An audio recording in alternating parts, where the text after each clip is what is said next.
So tapos na si ano ha, si Big O. Punta na tayo ngayon sa coal plants. Dito lang yan sa Spark. Kaya punta na kayo dito sa Spark. Spark Hub. Sa tingnan natin si ano kung ano sa coal plants.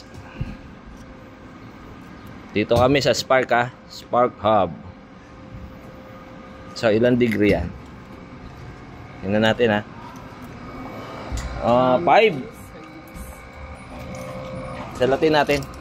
Lamig, ice water. Uy! Lamig. Ako, malamig.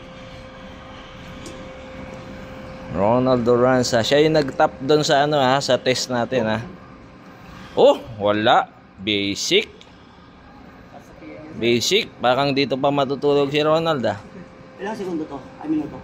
Pinaka-the best siguro, minimum tayo ng 3 minutes. Minimum. Tapos kahit 5 no? Kaya kung kaya nyo mag 5 minutes as better.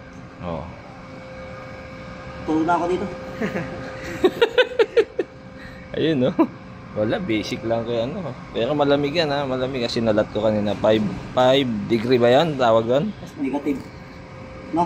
5 degrees na. Hindi. Oo, malamig ha, malamig. Parang kanto no? Aircon? Hindi, freezer. Freezer yan. Kasi Nash oh. Wala, basic to kay Nash. Sanay yan. Oo. Wala, basic to kay Nash. No maths. Mamaya kay Joshua. Ano natin? Coal plunge. Dito lang yan ha, sa kaya nga ni Nash na 5 minutes yan. Dito kami ha, Celebrity Sports. Punta na kayo dito sa Spark. Triathlon no, swim muna kayo tapos bike, tapos may run, may ano sila dito.